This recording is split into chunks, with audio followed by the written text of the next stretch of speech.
All right, our last of the MAC weeknight games. This is also a Wednesday night game. Buffalo, Central Michigan. We've got Central Michigan, 2-point home favorites, 43 and a half the total. Buffalo is another of the four teams in that mix for the MAC title at 4-1 in conference play. And, we just talked about Toledo. They're 3-2 in conference play. The 3-2 teams aren't fully out of it yet either by any stretch of the Oh, no, it's a whole throw up for all these teams. Yeah.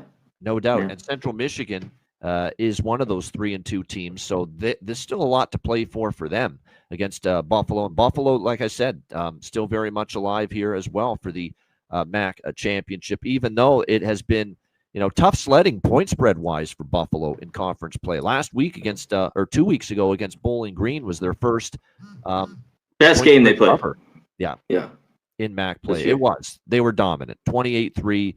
I still need to see better from Roberson at quarterback. I think we're starting to see why he's been bounced around from school to school the last few years. He needs to be a little more consistent. But Al-J Henderson, when you got him running the ball like he did against Bowling Green, that certainly is going to help your cause.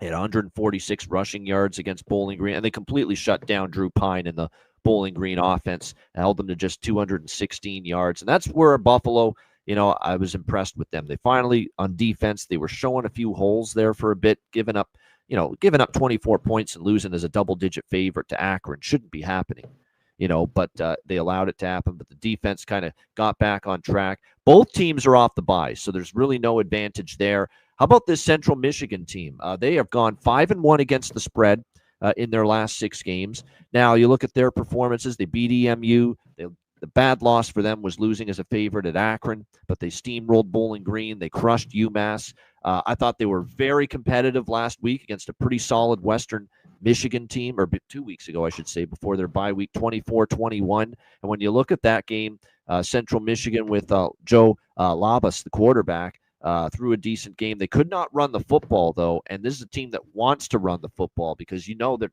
head coach, Matt Drinkle, he came over from Army, where all they do is run the football.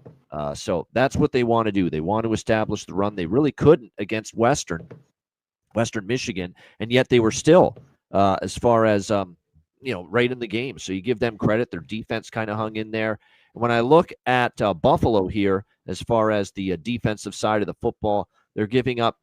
They've actually been pretty solid against the pass, but they are weaker against the run, the Buffalo Bulls. They're giving up 139 per game on the ground, rushing yards.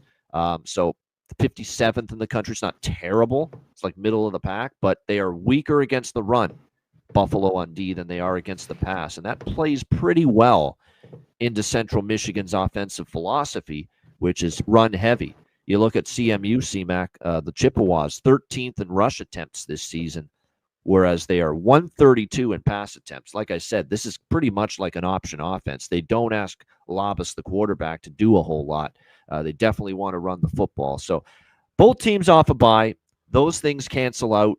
Central Michigan, with the fact they've covered 5 and 6, kind of tells me they've been maybe a little bit more of the undervalued commodity, even more so than Buffalo, because Buffalo is just 1 and 6 against the spread in their last 7 games. So see 3-0 straight up at home this year too for Central. I kind of think Central is my lean here. Central Michigan laying less than a field goal in this one. CMAC, what do you think? Buffalo, Central Michigan. Yeah, that's how I kind of thought in this game. I doubt I can get involved in this one. This is another one to hit on as these defenses play better. Both these teams are slow. Hit on the last few. Miami, Ohio, we talked about. Central Michigan, 131. Kent State, 135. These games are Buffalo, 91st in pace. So, and their games have kind of shown that in those kind of like 21-17 type games that they played a little bit throughout the year. Yeah, I think this is a good spot a little bit for Central Michigan here at home. But the only thing is I thought Buffalo didn't look good early. They've looked a little bit better. I mean, that was their best game, like I just talked about, against Bowling Green, especially on the road. So just a tough one. I think this is tight, low scoring. I lean under. this game. Buffalo. This could be alive. Surprisingly, Buffalo was 30th, top 30 in pace, but yeah, Central Michigan's near the bottom. Only Ohio State is running more seconds per play than Central Michigan. So they're 135 seconds per play, Central Michigan. They're right there with Army and Navy, which is no shock because Matt Drinkle is at the bottom. Army. Yeah, the head coach for Central Michigan. He wants options. There's a lot of these. Northern Illinois, yeah, we hit on. They're down at the bottom, 120 something. Yeah. So a lot of slow teams running the football here in the MAC. No doubt.